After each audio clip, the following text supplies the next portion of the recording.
my host parents were really great about that. They, like, especially when I first got there, really explained to me, like, okay, this is the bus stop you need, or this is how you get, to wherever. So they were really helpful with explaining even just how to get around the city, but then, doing, like, giving me recommendations for Rome. And my host mom would be like, oh, like she'd bring something up at the dinner table and she'd be like, what, you haven't seen that yet? Like, I'd be like, there's so much to see. I haven't seen everything. Hi everyone, and welcome to episode number 18 of the Emigrant Slide podcast, where we share stories of people who left their country to chase a better life. I'm Daniel De Biasi, and this episode is a little bit different. My guest this week, Maggie, is not an immigrant yet, but she's going to share her experience of being an au pair. Being an au pair is a great option to move to a new country because you will have an accommodation, someone to rely on, and an income which will make the process of moving abroad into a known situation way less scary. If this word au pair is new to you, au pair is someone from a foreign country who helps a family take care of the children, as well as some housework. Au pair is a French word that means equal to, which is intended that if you are an au pair, you kind of become a member of the family rather than a traditional nanny or babysitter. Maggie is going to talk about pros and cons of being an au pair, tips to find the right family, and the website she used. You can find all the links and everything we discussed in the show notes on emigrantlife.com/episode 18. Before moving to my conversation with Maggie, consider subscribing to the podcast. It would be great if you could give us an honest review on Apple Podcasts or Podchaser. You can find the links for Apple Podcasts and Podchaser in the show notes as well. And now, without further ado, please enjoy my conversation with Maggie. Hi Maggie, how are you? Hi, I'm good. How are you? Pretty good, thanks. Pretty good. Thanks for being on the show. Yeah, I'm happy to be here. Thanks for having me. No worries. This episode is a little bit different because I usually interview people that they are immigrant, the people that move overseas, they move to a new country. But in your case, you are not an immigrant yet, right? Right, correct. Not yet. You're planning to move to Italy at some point? I hope to, yes. But you are here today to talk about au pairing, right? Yeah, definitely. I was an au pair in Italy last fall.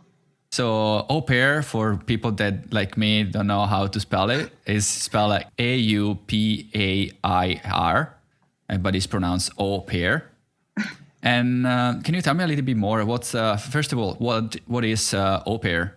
So an au pair is basically a live-in nanny or babysitter, you could say. A lot of people hire au pairs so that their children can learn another language. So for me, going to Italy, a lot of Italian families are looking for English-speaking au pairs. So the main job really is to speak with the children in English or whatever language they're trying to learn so that they can learn it in a very natural way. And this is why I think au pair could be a great resource for people that want to make the first steps into a new country, because this is an opportunity for people to have an accommodation and have an income right away, right? Yes. Mm-hmm. And also probably in some cases, I don't know if that was your case, maybe they can even pick you up from the airport, which is for some people that could be a huge help. I mean, even moving to a new country is a big deal. At least having somebody that's waiting for you on the other side and pick you up from the airport, show you around, and explain you a little bit about the country. I think that's a huge help. Yeah, definitely. My host family sent a car for me. And actually, when I arrived at their house, my cell phone wasn't working yet. I couldn't figure out how to get it to work in Italy quite yet. So my driver was super nice and let me borrow his phone so I could call them and be like, I'm here, I'm outside. I finally made it. So yeah, I experienced a lot of kindness right when I arrived, which was really nice. That's awesome.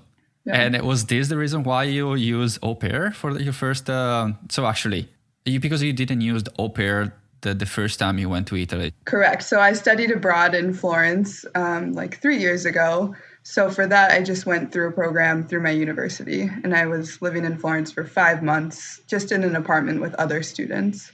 So when I decided to au pair, it was really just a way for me to get back to Italy, to have a place to stay, a little bit of income, and really just be more involved in the culture than I was when I studied there, because when you're living with a family, you really get to know the culture a lot better and the language too. So I was learning Italian. So that's the reason why you use au pair the second time, just to be more integrated with the Italian culture.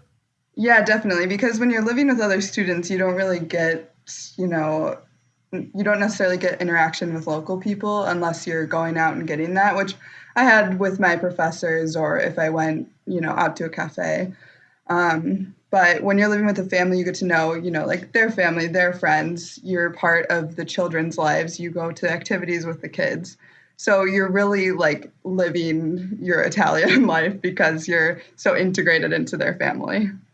And I think because it's Italy, you probably have a lot of culture around food, be around with Italians, which you probably don't have if you are a tourist or if you don't know the right people that they don't hang out with Italians, right? Yeah. Yes, we had dinner together every night, which was great. Amazing food.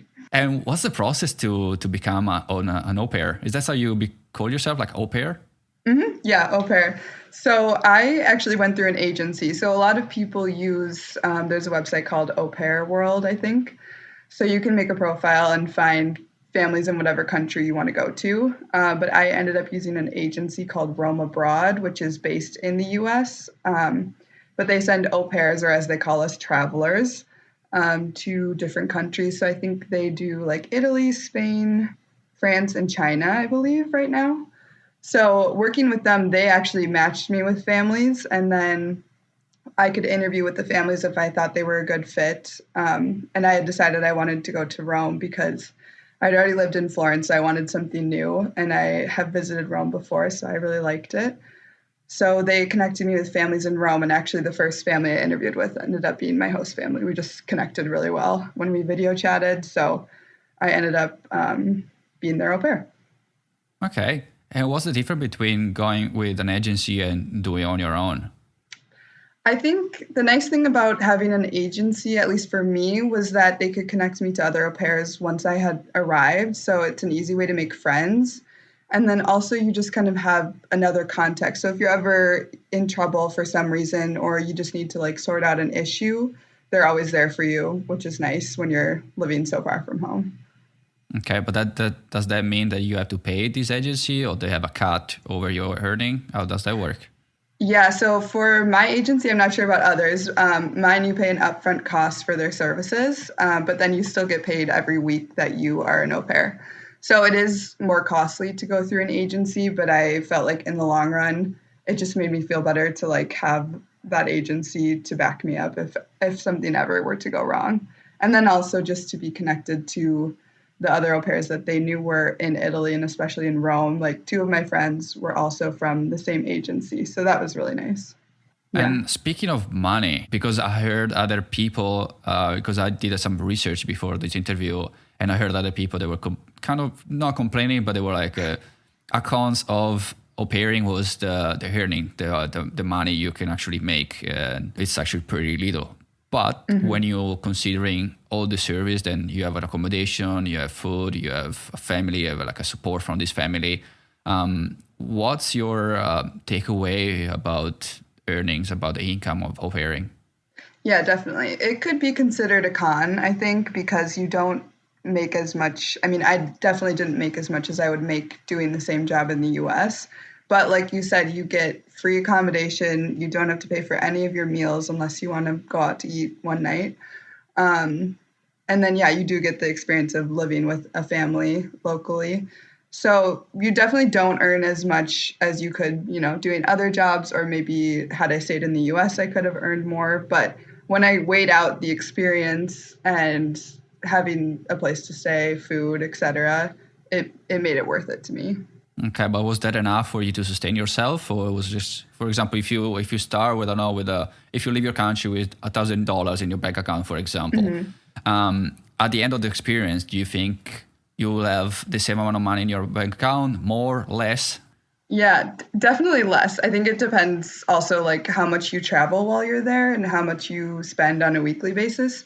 But I definitely saved up, keeping in mind that I would only be I made like 70 euros a week.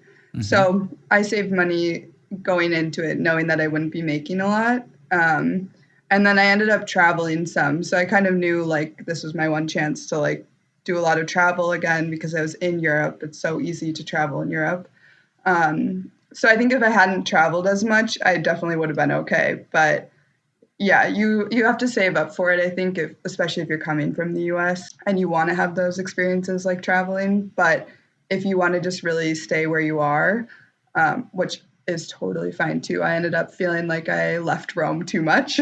Like I wish I had stayed a lot of times when I had booked weekend trips. But yeah, I think if you stay and you're really conscious of it, you can make it work.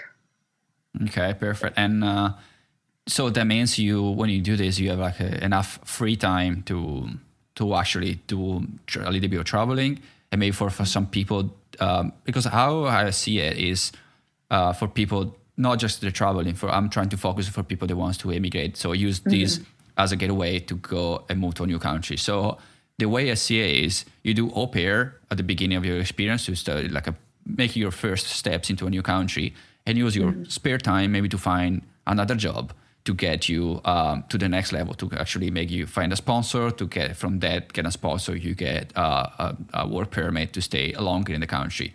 Do you think you will have enough free time to be able to do that? Yeah, definitely. I had friends who were also au pairs that taught English either on the weekend or mornings where they weren't working. So, for example, my schedule was I had the mornings free always, and then I would pick up the kids from school around lunchtime. They didn't eat lunch at school, so we would go home.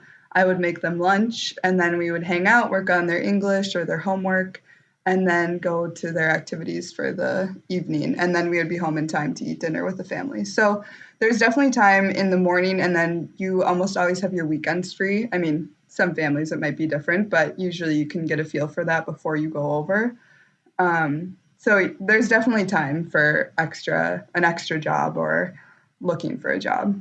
And all of this you discussed before you get there, when you talk about your schedule, your duties and everything, when you meet the family over FaceTime or Skype or whatever? Yeah. So I video chatted with the family and had a lot of questions for them. They had questions for me. So we kind of got to know each other first and then talked about the schedule and expectations.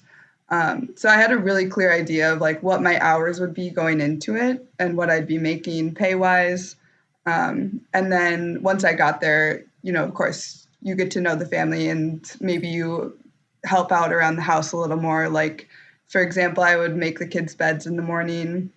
I would take out the trash if it needed to be taken out because both of my host parents biked to work, so they couldn't really manage the kids and the trash and whatever. So that was one of my jobs. And then of course, like after dinner, I would obviously help them clean up or help them cook dinner, and always like be around and asking if they needed help. So I think that really helps too to make the relationship really good, is to always be willing to like help out and really be a part of the family. And if I were at home with my own parents, I would help them cook and help them clean up. So it's the same deal when you're living with a different family, I guess.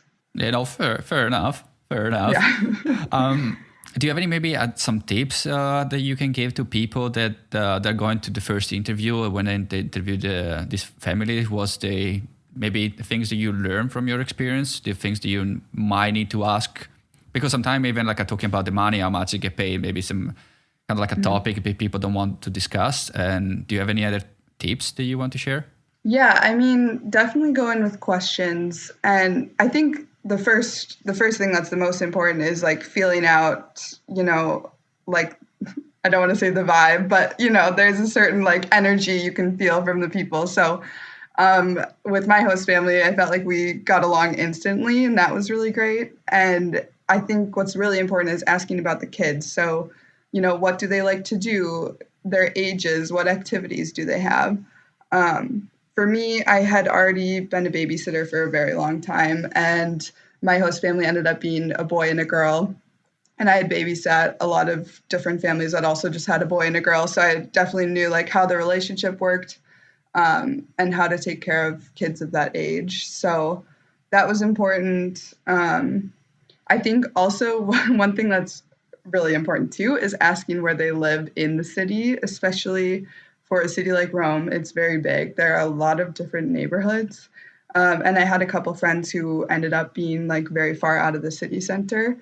So it wasn't super ideal for them to, come into the city at night or things like that. So I think getting a good idea of where they live is important too. And then for me, I didn't really have to ask about pay because that was just set by the agency. So it wasn't something I had to talk about with them because I already knew what it would be.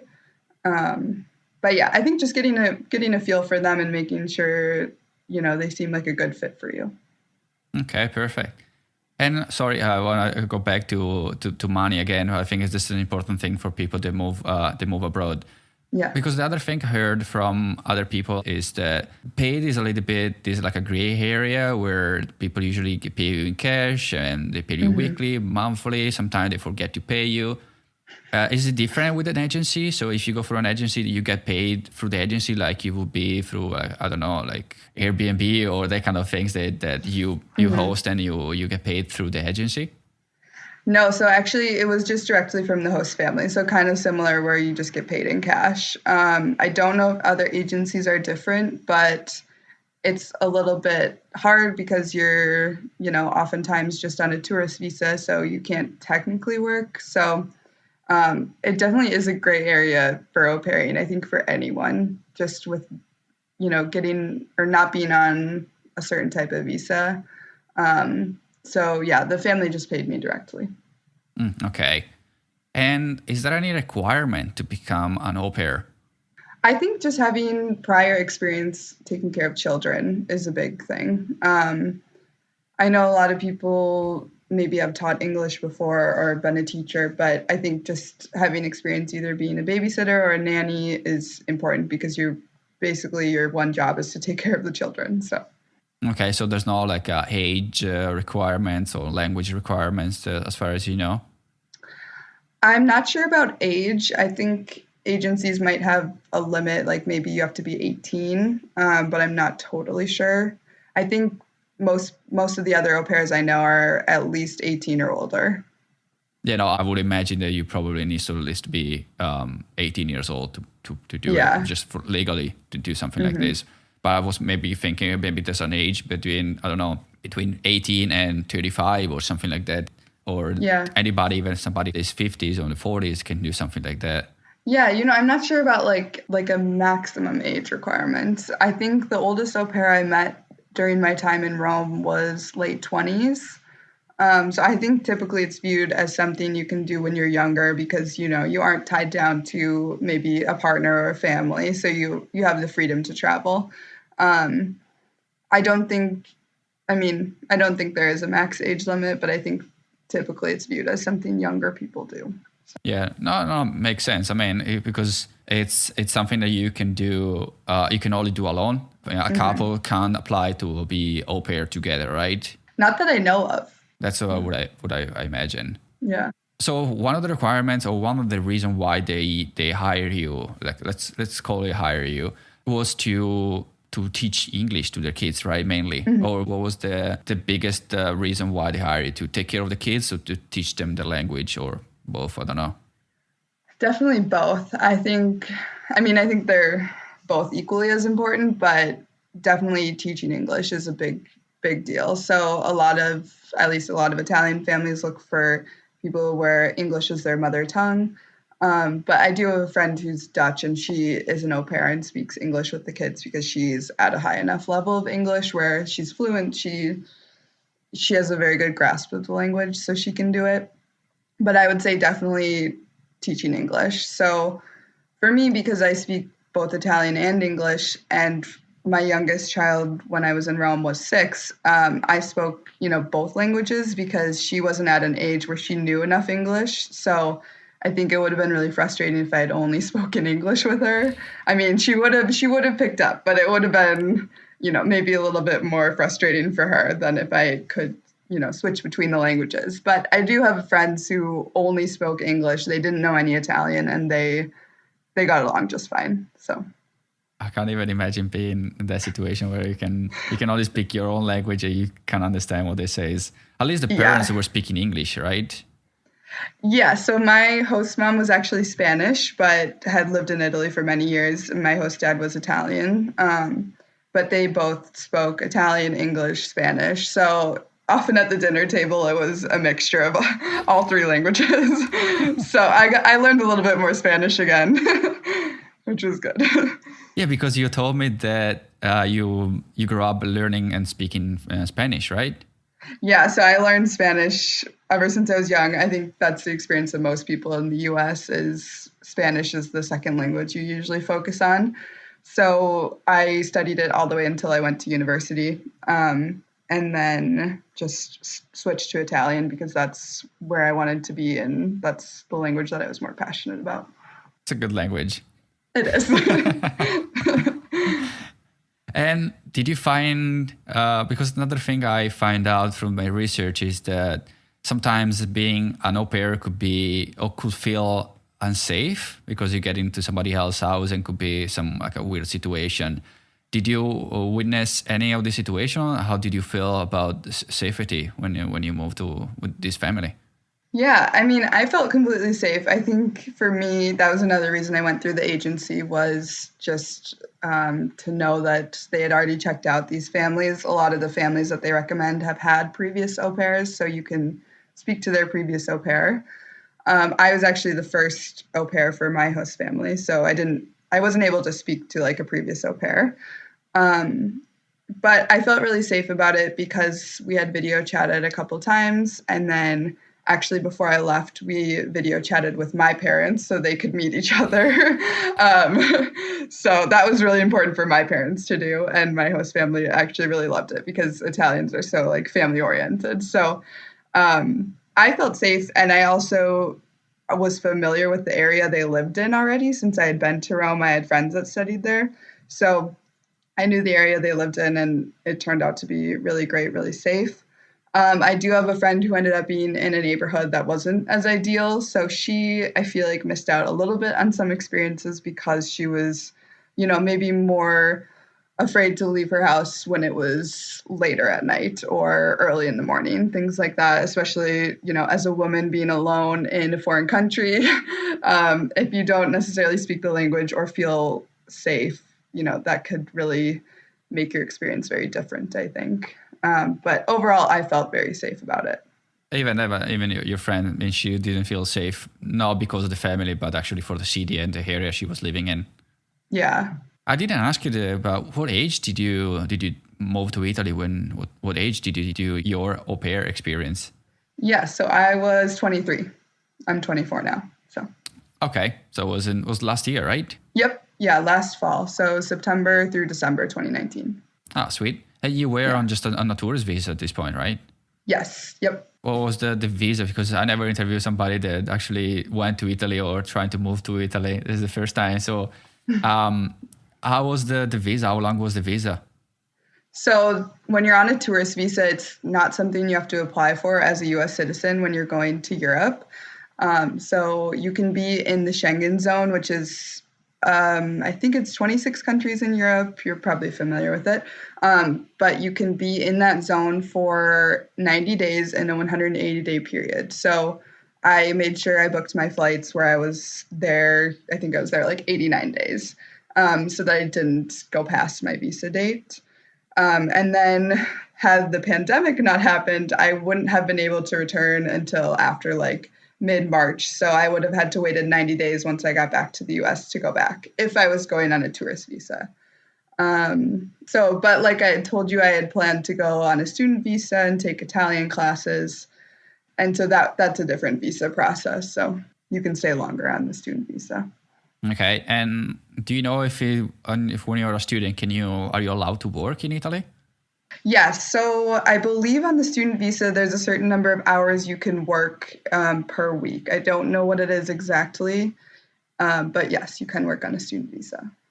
And do you think being an au pair can be compatible if you're a student? I think a lot of people, if they're doing their master's or their university in Italy, they do au pair. I don't know anyone personally, but I am part of a lot of au pair Facebook groups, and I've seen a lot of people who are maybe at university in Rome and looking for a family to live with. I think that's mostly for maybe other Europeans who are studying in Italy. And it's obviously a lot easier if you're, a European citizen to move to a different country in Europe. But yeah, you could definitely do it as a student. So you will have enough time to take classes and studying and everything, right? Yeah, I think you would have to find a family that could be flexible with your class schedule, but I think it could work for sure. And one of my friends actually was doing university just online while she was an au pair. So she had plenty of time to do her classes just online and then take care of the kids too. Okay, that's awesome. Yeah. Okay, do you have any, I don't know, pro or cons about au pair in general? Yeah, I mean, for me, there were a lot more pros than cons. For me, the pros were being able to live abroad and have a place to stay, food, etc., and not have to pay for that. That was a big thing because ever since I had studied in Italy, I really wanted to return. So this was really one of the few ways that I felt like I could do that feasibly. Another pro for me was that it was really easy to learn the language living with a host family and then just living, in Rome.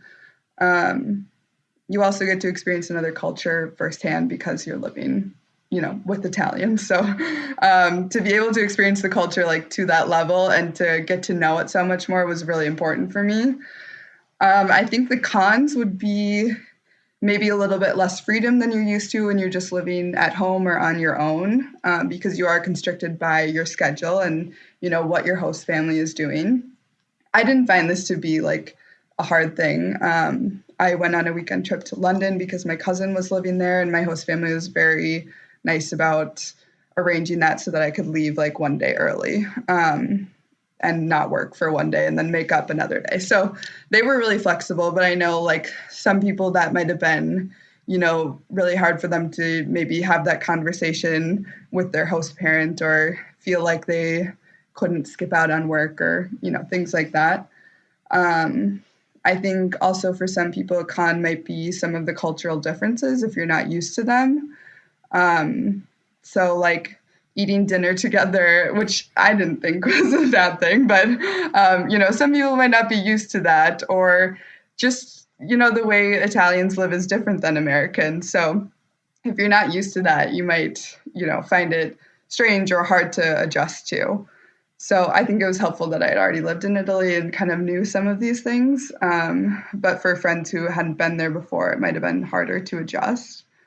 And then again, another con might be the pay. So like if I had just stayed in the US and worked there, I would have made more money, but I wanted to have this experience. So I moved to Italy.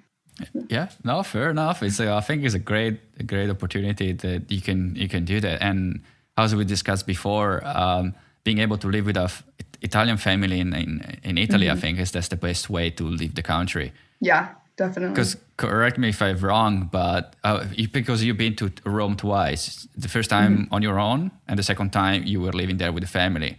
Yeah, I've actually been there 3 times. Okay. I had visited twice, and then I moved there. So, yeah. And did you see any difference between going there on your own and living there with a family and people from Italy? Oh, definitely. Yeah. I mean, because I was there a longer amount of time, I got to know the city so much more. And then just having a host family, I mean, I got to know their extended family. So I would bring the kids to their grandma's house every Thursday afternoon. So then I got to know the grandma, the cousin, the aunt, everyone. So that was really nice because like if it was raining out and we didn't want to take the bus, the aunt would like drive by the bus station and pick us up, save us from the rain.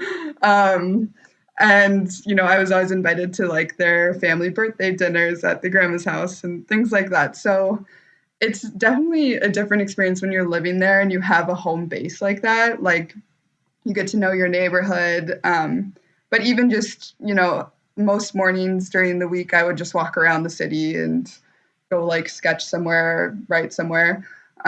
So you get a lot of time to really get to know the city. And I mean, Rome, you need like 1,000 lifetimes to discover everything. But I feel like I have a pretty good grasp now of like places in Rome, cities, like all the neighborhoods. Yeah.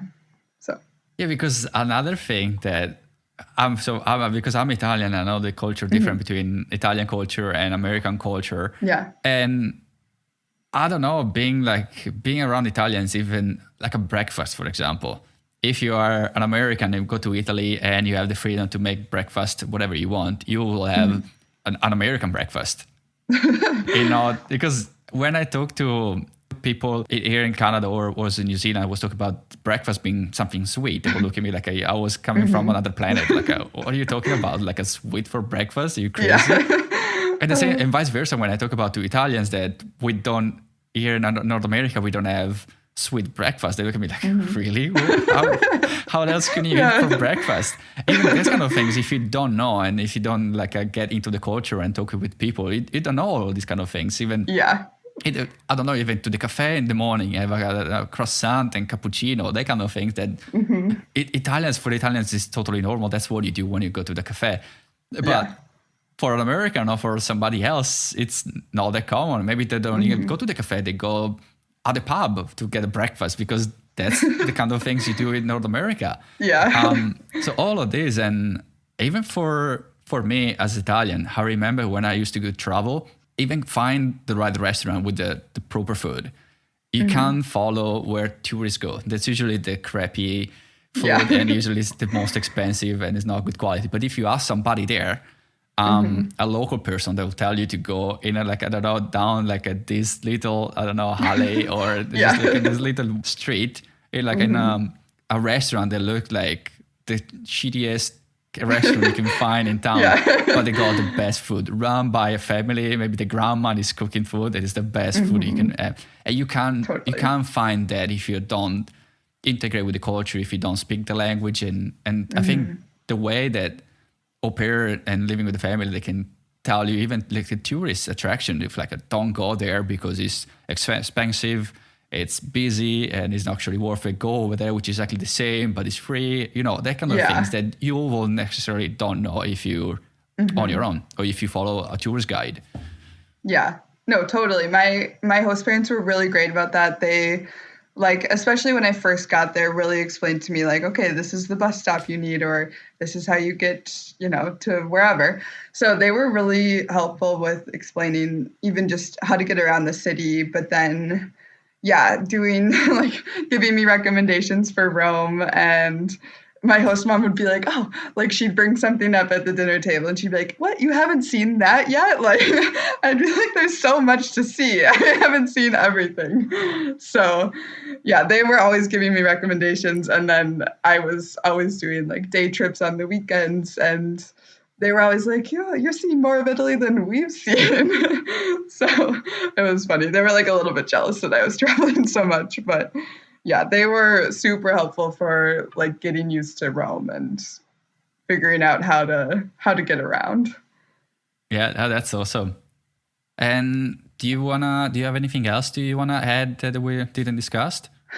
I guess I just really loved being an au pair because it's a super easy way to live abroad and get that cultural experience like I talked about. I think my one piece of advice would be to be intentional about why you're going. So for me, I wanted to live in Italy again, try it out again. So it was really great for that to be a part of the culture and a part of the city for the 3 months that I was there. And I think it's really important to get to know where you are and don't spend too much time traveling so that you can get to know where you're living and spend time with your host family because they're great. Yeah, no, you're totally right. And this could be even for somebody that are planning to move to another country, having an idea of the new country, if they like it or not. Because that could be a total thing. Maybe you decide you want to move to Italy or Spain or France. You go there no, I can't have sweet stuff for breakfast. I will never live in this country where they have a sweet breakfast. Yeah. I don't know why anyone thinks having cookies for breakfast or cake for breakfast is wrong. I think it's great. It's way better than American breakfast. Yeah, but you agree, right? In America, you don't have cookies for breakfast or biscuits. No, people would look at you like you're crazy. Yeah. Yeah, and definitely people did when I was having my tea and biscuits in the morning. Daniel, what are you doing? Breakfast. That's not breakfast. That's dessert. Yeah. It's so funny. So another thing I want to talk to you because one of the main thing actually for this podcast is to help people like you, pretty much in your situation that wants to move abroad, to, I don't know, to give it like the resources, tips and stories, whatever, everything they need to actually do it. What exactly people in your situation, what kind of like resources or tips are looking for when they're moving abroad? Yeah, I mean, before I made the decision to be an au pair, kind of like while I was in the process of becoming one, I watched a lot of like YouTube videos by people who had done it before, listening to their experience. You can always just Google search and see what comes up about au pairing. I have a bit of information about it like on my website. But I think for me, what really helped was just like watching even just vlogs of people who were au pairs and seeing kind of like what a day in their life looked like. And then, of course, my agency had a lot of resources too. So if you do choose to go through an agency, they can kind of give you a lot of information about it. But I would say just, watching videos or reading blogs about people who have done it, or even just reach out to people that have been an au pair before and ask them about their experience. I think that helps to just kind of get like the firsthand account of what it's really like to be an au pair. And the best way to do that is just to talk to people who have done it. How do you connect with other people that actually did it? Through the agency or like Facebook groups, or how do you connect with other au pairs? Yeah, I would say both. So through my agency, I was in like a group message with the other au pairs. And then there are also au pair Facebook groups. So you can really just search like au pair in Rome or something like that. Otherwise, like expats in Rome. And through that, you can actually like post there, ask questions, or once you get to your destination, you can reach out and say you're looking for friends and meet people that way. So, so definitely like Facebook groups. And then if you do go through an agency, they can connect you with other au pairs. Awesome. And where people can find you if they want to get in touch with you, I want to know more about your story, how you did it, and maybe a question about au pair. Yeah, definitely. So my Instagram name is just @theartfuleveryday. And that's also the name of my blog, which is at theartfuleveryday.com. So you can DM me on Instagram, or my email is on my website also. So awesome. I will put everything in the show notes for people that want to reach out to you. Awesome. Thank you very much for taking the time to do this interview. Yeah, thank you so much for having me. Hopefully it will be episode number 2, like the second, the continuation of this when you move to Italy. I will interview you again and see how everything goes. Yeah, check back in like a year maybe. Let's see how the COVID situation is gonna work out. Exactly. Awesome. Alrighty, thank you very much. Thank you. Bye. Bye. Thank you so much for tuning in this week. You can subscribe wherever you listen to your podcast, and please consider give us a review. It will help this podcast growing and reach more people. You can find the show notes and more stories on emigrantlife.com. And if you want to be on the show, you can visit emigrantlife.com/yourstory. One more thing before we go. I'm starting a video series on YouTube where I'm gonna share everything I know about emigrating, things from my personal experience and from people I interview on the show. The first episode will be out a few days after this episode is released, and I'm pretty excited about it. If you don't want to miss it, consider subscribe to our YouTube channel. If you have any specific topic you want me to cover in these videos, send me an email at daniel@emigrantlife.com. Thanks again for listening. Talk to you in the next one. Ciao!